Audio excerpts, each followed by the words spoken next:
I think first ఒకటి ఏంటంటే animal instinct ఏంటంటే మగాళ్ళకి ఆడవాళ్ళని ప్రొటెక్ట్ చేయాలనే ఇది ఉంటది. మగాళ్ళ పని ఏంటి అమ్మాయిని ప్రొటెక్ట్ చేయడం, అమ్మాయిల పని ఏంటి నర్చర్ చేయడం, అబ్బాయిని హ్యాపీగా ఉంచడం. ఇది మన పొజిషన్.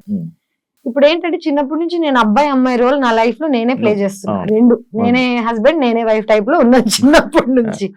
సడన్ గా ఒక అబ్బాయి వచ్చి నువ్వు అన్ని వదిలే అంత మానే నేను చూసుకుంటా అంటే నాకు ఆ నమ్మకం రావాలి కదా ఫస్ట్ ఆఫ్ ఆల్. ఇంకోటి I really don't want wear a bikini ever again. I don't want to, అంటే నా ఇంటెన్షన్ కాదు. నేను రోజు వెళ్ళి నా ఇంటెన్షన్ కాదు బికినీ వేసుకోవడం. And this is probably the only time I will be wearing a bikini. And I see నా 2 కిస్ సీన్స్ ఉంటాయి. కమిట్మెంట్ లో ఒకటి ఉంటుంది, అది ఎవరు చూడలేదు, సినిమా సరిగ్గా రాలేదు కాబట్టి. అండ్ దానికి I had to call a friend of mind and I made sure I'm not kissing some random guy. And my friend, whoever this guy was, getting married at that point of time. Na chudra neeto aithe I can comfortably do it. నాకు తెలుసు you won't take it in a wrong way type లో explain చేసి నేను ఏది చేస్తున్నా నేను comfortable గా ఉన్నానా లేదా అనేది మోస్ట్ ఇంపార్టెంట్. నేనే అన్కంఫర్టబుల్ గా ఉంటా కిస్సింగ్ సీన్స్ లో కానీ ఎక్స్పోజింగ్ సీన్స్ లో కానీ. ఎందుకంటే షూట్ చేసేటప్పుడు మన సెట్ లో or what ever they are not used to this. అందరు ఇట్లా ఒక బోన్ లో యానిమల్ ని చూస్తుంటారు. ఓకే, కంఫర్టబుల్ గా లేని నన్ను మళ్ళీ నువ్వు జడ్జ్ చేస్తే నాకెంత బాధగుంటుంది చెప్పు. నేనే కంఫర్టబుల్ గా లేను, నాకు నచ్చ చెప్పేవాళ్ళు లేరు, సర్లే పాపం పర్లేదు అనేవాళ్ళు లేడు. మళ్ళీ ఇవన్నీ తట్టుకున్న నాకు జడ్జిమెంట్ కూడా మళ్ళీ లాస్ట్. డైరెక్ట్ గా ఉంటుందా ఇవన్నీ డైరెక్ట్ గా ఉంటుందా అంటే ఫస్ట్ ఒక 10 days నుంచి ప్రిపేర్ చేస్తారు. ఓకే, నేను ఇప్పుడు నీకు షేక్ హ్యాండ్ ఇస్తున్నాను, ఓకే 10 times ఇస్తాను, 5 times ఇస్తాను. దాని తర్వాత యూ వాంట్ ఇట్స్ జస్ట్ ఇది ఇది ఇది. And I tell you what, చూసే వాళ్ళకి పాపం కష్టంగా ఉంటదేమో చూడడం. బికాజ్ అందరికి కిస్సింగ్ అన్నా లేకపోతే నేకెడ్ న్యూడిటీ అన్నా ఇట్స్ వెరీ మనకేంటో తెలియదు. నాకు ఐ డోంట్ అండర్స్టాండ్ దిస్. మనందరం సెక్స్ నుంచి పుట్టిన వాళ్ళమే. ఓకే, సెక్స్ లేకుండా లైఫ్ లేదు. బాడీస్ మనందరం బట్టలు వేసుకుని పుట్టలేదు, బట్టలు లేకుండానే పుట్టాం. కానీ మనం నేకెడ్ అవ్వడానికి ఇక్కడి నుంచి అయినా ఎందుకు అంత జడ్జ్మెంట్ అనేది నాకు ఇప్పటికీ అర్థం కాదు. As an India, as a collective country మనం చిన్నప్పటి నుంచి ఏది చూడలేదు, ఎక్స్పోజర్ లేదు. మనం కిస్సింగ్ సీన్స్ అంటే పేరెంట్స్ కళ్ళు మూసేసేవాళ్ళు, గుర్తుందా? కుతూహలం ఉండేది మనకి బాగా. సో చిన్నప్పటి నుంచి ఏదైనా అలవాటు చేసేసారు అనుకో. ఫర్ ఎగ్జాంపుల్ ఇదే నేను చిన్నప్పటి నుంచి యుఎస్ లో పెరిగితే నా పేరెంట్స్ నన్ను బికినీ వేసుకొని ఇచ్చేవాళ్ళు. నేను షోలో వేసుకున్నా, నాకు పెద్ద జడ్జ్మెంట్ ఉండేది కాదు. ప్లేస్ కూడా ఇంపార్టెంట్ ఫర్ వాట్ ఎవర్. నేను ఇక్కడికి వచ్చి నేను అమెరికన్ లో ఉంటానంటే కుదరదు కదా. నేను ఇప్పుడు ఇదే బికినీ వేసుకుని ఇక్కడికి వచ్చాను అనుకో, మీరు అందరూ ఎంత ఆడుకుంటారు చెప్పు. Time and place is also very important to do things అనేది ఐ బిలీవ్. ఏంటరా బాబు ఒక బికినీ వేసుకున్నందుకు ఒక ప్రేమ పోతుందని, లేకపోతే ఇంత అంటే నాకు ఆల్రెడీ బ్యాడ్ నేమ్ ఉంది కదా ఇంకే వస్తుంది అనుకునే టైంలో అందరు మళ్ళీ బోల్డ్ బోల్డ్ బోల్డ్ అంటున్నారు. నాకు ఏ బోల్డ్ అర్థం కావట్లేదు. Very like normal. 100%. అంటే I feel so, I don't know. మారుతుంది అనుకుంటున్నా. బ్యాడ్ నేమ్ ఉందో లేదో తెలీదు. ఉంటే ఓకే, లేకపోయినా ఓకే, మారినా ఓకే, మారకపోయినా ఓకే. పిచ్చి లైట్ అంటే నా కంట్రోల్లో ఉందా? నేను ఈ రోజు వెళ్ళి నమస్కారం అండి, నా పేరు తేజస్వి, వెంటనే చీర కట్టేసుకుని బట్ పెట్టేసుకుని బిహేవ్ చేసి దొంగ ఉండి అంటారు ఫస్ట్. నేను యాక్టింగ్ బయట చేయండి శివ. 2017 లో తేజు 2017 అంటే బిగ్ బాస్ స్టెప్ తీసుకోవడమే చాలా తప్పు.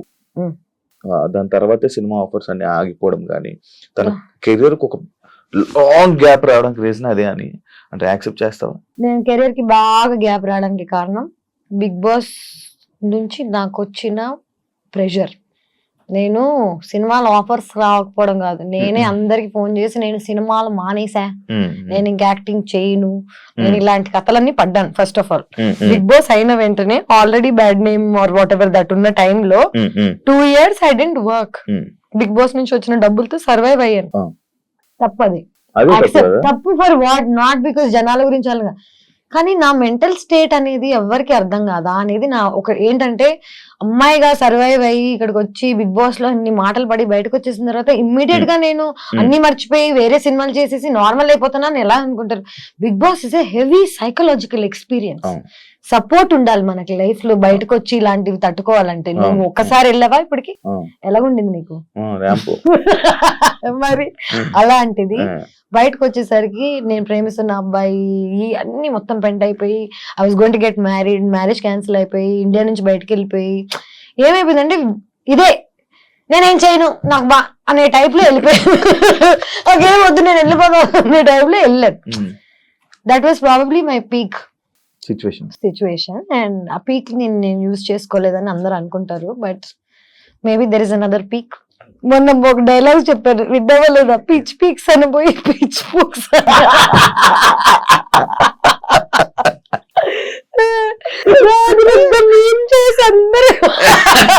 నేను దాట్ ఇన్నోసెంట్ రే, లైక్ చిన్నప్పుడు నేను పిచ్ పీక్స్ అనబోయి సంథింగ్ ఎల్స్. అంటే ఇప్పుడు ఈ మాట నాకు అదే కదా, ఫ్రెండ్స్ తోకి కెమెరా ముందుకి బిగ్ బాస్ లోకి సినిమాలోకి పెద్ద డిఫరెన్స్ ఏమి, same person everywhere. Main issue ఏంటంటే ఇప్పుడు నేను ఈ మాట అనేసాను, ఒక మాట బూత్ మాట్లాడేసాను, ఒక తప్పు అనేసాను అనుకో అని అనుకోను నేను. నాకు ఆ ఫీలింగ్ అనేది లేదు, ఎందుకంటే నేను ఏదన్నా తప్పు చేస్తున్నానని చేయట్లేదు కదా. ఇప్పుడు నిన్ను ప్లాన్ చేసి ప్లాట్ చేసి నిన్ను ఏదైనా అందామని అనుకుని అన్నాను అనుకో, అది తప్పు. న్యాచురల్ గా వచ్చింది దానికి నేనేం చేయగలను.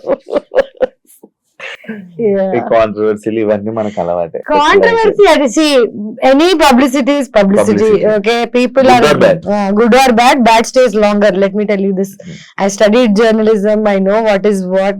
మనం చూసేదంతా నిజం కాదు అని నాకు చిన్నప్పుడు సబ్జెక్ట్ లోనే అర్థమైపోయింది. ఇప్పుడు నేను చూసేదంతా నిజంగా అన్నప్పుడు, నేను ఆల్రెడీ ఈ ఫీల్డ్ లో వచ్చినప్పుడు జనాలు నా గురించి ఏమనుకుంటున్నారని నన్ను పర్సనల్ గా కలిసి నాతో జర్నీ చేసి నాతో టైం స్పెండ్ చేసి నేనేంటి అనే జడ్జ్మెంట్ నువ్వు నాకు ఇస్తే నేను వింటా. నేను నన్ను టీవీలో చూసి నన్ను ఎక్కడో ఒక నువ్వు thumbnail చూసి నా లైఫ్ ను జడ్జ్ చేస్తా అంటే నీకు అసలు ఇన్ఫర్మేషన్ లేదు కదా. ఇన్ఫర్మేషన్ లేకుండా జడ్జ్ ఎలా చేస్తారా బాబు? దాని గురించి కూడా ఉంది, ఆ పాయింట్ కూడా ఉంది. మన ఫిల్మ్ ఇండస్ట్రీలో, తెలుగు ఫిల్మ్ ఇండస్ట్రీలో కమిట్మెంట్స్ అనేది ఒక పెద్ద, తెలుగు ఫిల్మ్ ఇండస్ట్రీ వరల్డ్ లో ఇండస్ట్రీ అంటేనే ఇది, అమ్మాయిలు అంటేనే ఒక బికినీ వేసుకుందంటే 100% ఈజీ. నీకు అలాంటి సిచ్యువేషన్ కమిట్మెంట్స్ నిన్ను అడిగారా ఎవరైనా? నన్ను కమిట్మెంట్స్ అడగలేదు, కానీ కమిట్మెంట్ అడగడం వల్ల క్యాన్సిల్ అయిపోయిన ప్రాజెక్ట్స్ ఏమైనా ఉన్నాయి? అట్లాంటి యాక్చువల్ నిజం చెప్పాలంటే ఇదంతా స్టార్టింగ్ లో జరిగింది. స్టార్టింగ్ లో అంటే ఫస్ట్ వచ్చినప్పుడు కమిట్మెంట్ అని డైరెక్ట్ గా చెప్పేవాళ్ళు కాదు, కానీ నాకు ఆ వైబ్ అర్థమైపోతుంది. కొంచెం షేడీగా ఉంటారు కదా ఇల్లు, మేనేజర్స్ మీరు రాత్రి డిన్నర్ కి కలవాలి, డైరెక్టర్ కి డిన్నర్ ఎందుకు రా బాబు, పొద్దున్నే స్క్రిప్ట్ చెప్తే అయిపోతుంది కదా. ఇది ఇండస్ట్రీ అనే కాదు, కానీ నేను ఫస్ట్ ఆఫ్ ఆల్ ఒక జంగుల్లో జింక పిల్లలా తిరుగుతున్నాను. చిన్నప్పుడు చిన్న బేబీగా ఉన్నప్పుడు యూఆర్ మోర్ వల్నరబుల్, నీకు తెలుస్తుంది, అప్పుడు పూలు వేసేస్తుంది. ఇప్పుడు ఏంటంటే జనాలు నా నెగటివిటీ అని అనుకుంటున్నారు, కానీ నా నోరే నన్ను కాపాడింది ఇప్పుడు దాకా. లిటరలీ ఇప్పుడు ఎవరైనా నన్ను కమిట్మెంట్ అడగాలంటే చుచ్చిపోసుకోవాలి. సో నన్ను నేను ప్రొటెక్ట్ చేసుకోవడానికి I think I got this personality. Commitments అనేవి ఇక్కడే కాదు, వరల్డ్ లో ఎక్కడికి వెళ్ళినా ఎవడో ఒకటి నీ దగ్గర నుంచి ఏదో ఒకటి కొట్టేద్దాం అనుకుంటాడు. డబ్బులైనా, నీ ఆస్తి అయినా, నీ ఒళ్ళైనా నిన్ను నువ్వు కాపాడుకోవడం నీ రెస్పాన్సిబిలిటీ తప్ప ఇంకెవరిది కాదు. యాక్చువల్లీ నువ్వు ఇంతకు అన్న పాయింట్ నాకు ఒక క్వశ్చన్ ఉంది, అడుగు. కమిట్మెంట్స్ ఇంతకీ నిన్న ఎవరైనా కమిట్మెంట్ అడిగారా శివ? అడిగితే బాగుంది.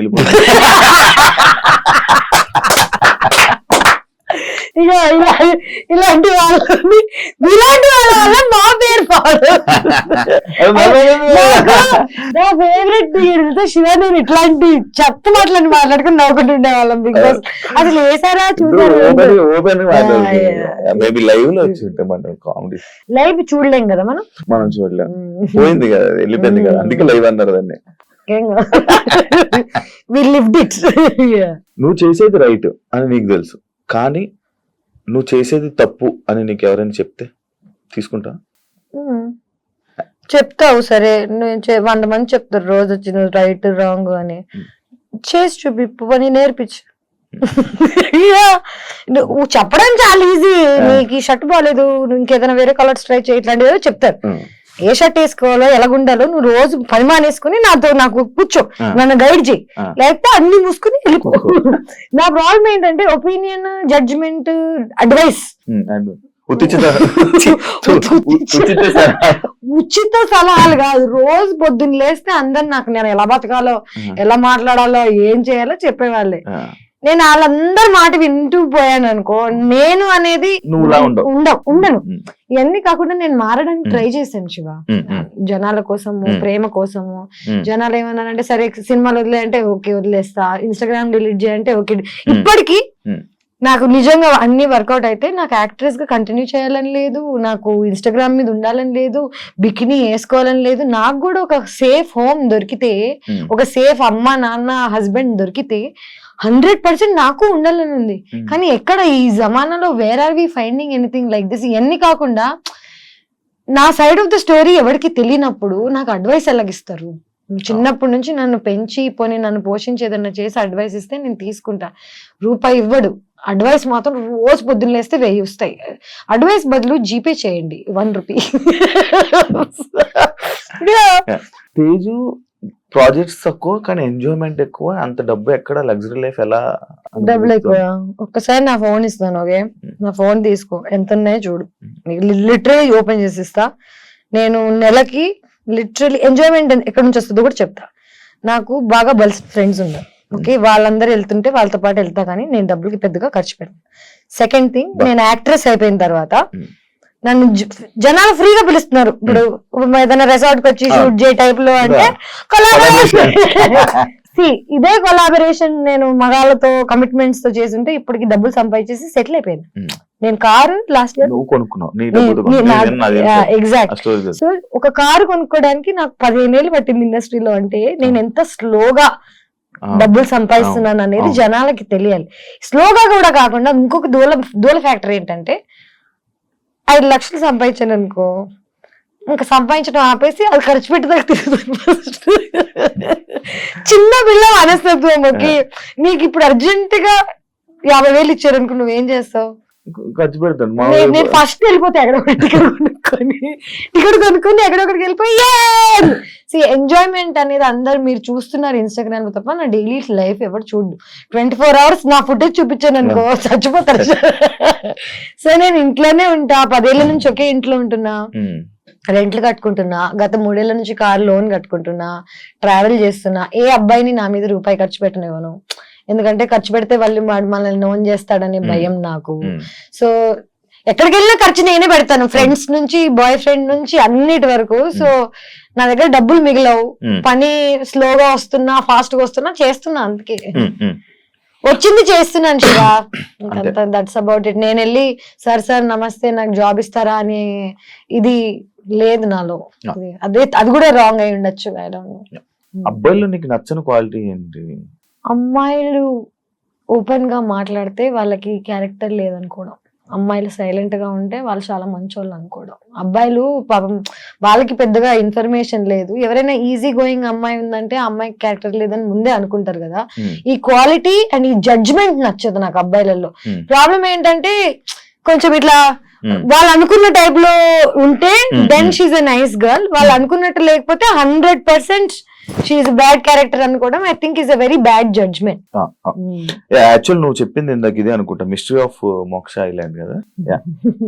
4th ప్లేస్ వచ్చినావు, ఏ షోలో వచ్చావు నువ్వు? 4th place reality reigns of the, అందులో కాదు రాణి అవ్వ, రియాలిటీ రాణి ఆఫ్ ద జంగిల్. అచ్చా, రియాలిటీ రాణి of the jungle. So basic గా నేను ఏమేం చేస్తున్నాను ఇవన్నీ పక్కన పెట్టేసి నా లైఫ్ లో మోస్ట్ ఎక్సైటింగ్ థింగ్ డిస్కవరీలో ఒక రియాలిటీ షో. దానికి నా రెజ్యూమే ఏంటనుకున్నావు?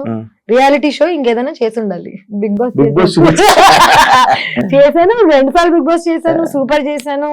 సో వాళ్ళకి ఏంటంటే డబ్బులు ఇవ్వనన్నారు, కాంపిటీషన్ అన్నారు. నాకు చిన్నప్పటి నుంచి కష్టపడి ఇప్పుడు ఈ ఏజ్ లో ఇంత టైం వచ్చిన తర్వాత ఫ్రీగా వెళ్ళి ఇన్ని రోజులు కష్టపడ్డాం అనేది నా ఫ్రెండ్స్ యునో వాట్ ఎవరికి చెప్పలేదు. ఒక్క మనిషికి లైఫ్ లో ఇన్ఫార్మ్ చేయలేదు నేను ఈ షోకి వెళ్తున్నానని. వెళ్ళిపోయి గెలిచేద్దామని మొత్తం ఇంకా మెంటలీ ఫుల్ స్టేబుల్ అయిపోయాను. 20 లక్షలు గెలిస్తే ఒక 6 నెలలు పని చేయలేదు గ్యాస్ అనుకొని 3 steps కి ముందు ఆగిపోలేదు. చీటింగ్ చేశారు, నన్ను బ్యాక్ స్టెప్ చేశారు. ఒక అమ్మాయి మన ముగ్గురం వెళ్దాం ఫినాలేకి దీన్ని లేపేసి అంది, నన్ను లేపేసింది. సో రియాలిటీ రాణిలో అక్కడ కూడా చీటింగ్ జరిగింది నాకు పెద్ద.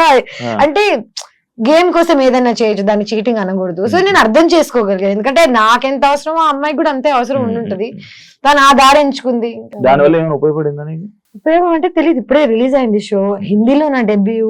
అండ్ నాకు చాలా నచ్చింది యాక్చువల్లీ నిజం చెప్పాలంటే. అండ్ ఇక్కడ నేను బ్యాడ్ నేమ్ అని అనుకుంటున్నాను కదా, అక్కడ నేను చాలా ఇన్నసెంట్. అవునా? అక్కడ అమ్మాయిలు ఒక్కొక్కడు ఎలా కొట్టాడు చూడు, అందరి అమ్మ అంటే నన్ను వాళ్ళ మధ్యలో నన్ను నేను చూసుకుంటే కానీ నాకు అర్థం కాలేదు that oh shit and actually very innocent అని. వాళ్ళందరూ బూతులు గీతులు తిట్లు బట్లు. అంటే north Indian girls are so much ahead in life with their mind, with their open. బాంబేలో ఉన్న వాళ్ళు ఆర్ వాట్ ఎవర్ ప్రోగ్రెసివ్ ఉంటారు అనమాట. అక్కడికి వెళ్ళి నేను ఇన్నోసెంట్ అయిపోయాను. నేను అనుకున్నా అరే అక్కడ నేనే పెద్ద చాపని, ఇక్కడ చిన్న. కాదు, అది ఇక్కడ నువ్వు తీసుకురావాలని ఆలోచన వచ్చిందా నీకు? అది అలా నేను ఇక్కడ ఉండాలి, అక్కడ అలా నేను ఇక్కడ ఉండాలి, ఇక్కడ ఉండాలి, ఇక్కడ ఉండగలరా? ఇంత ప్లానింగ్ లేదు నాకు. అది లేకేనా? అంటే చూడు నా లైఫ్ జర్నీలో ఏవేవి ఆపర్చునిటీస్ వస్తున్నాయి నాకు, అవి దండం పెట్టుకుని తీసుకుని వెళ్ళి చేస్తున్నా. రియాలిటీ స్టంట్ షో, ఫుడ్ లేదు, బెడ్ లేదు. ఒక రా గోట్ ఐబాల్స్ తిన్నాను, రా గోట్, పచ్చి గోట్ తిన్నాను రా, పచ్చి గోట్ బ్రెయిన్స్ ఇవన్నీ తినేసి నేను ఎంత కష్టపడుతున్నానో ఎవరికి తెలియట్లేదు. అందరూ ఇంకా బికినీ మీద ఫోకస్ చేస్తే నేను ఏం చేయగలను. ఇవన్నీ చేశాను. ఈ 1 month లో మోక్ష ఐలాండ్ రిలీజ్ అయింది, అర్థమైందా అరుణ్ కుమార్ రిలీజ్ అయింది, reality Rani's of the jungle release అయింది. మూడిట్లో ఎవరికి ఏవి తెలియదు కానీ only bikini everybody remembers. So నా ఇది నా ప్రాబ్లమా మీ ప్రాబ్లమా? అది ఇంకా జనాల్లోకి వెళ్ళలేదు కదా మ్యాటర్. ఎగ్జాక్ట్లీ, ఏదైనా చెడు చేస్తేనే వెళ్తుంది. చెడని ఇప్పుడు మంచి, ఇప్పుడు బికినీ వేసుకోవడం చెడ నువ్వు చెప్పు నాకు ఇవన్నీ.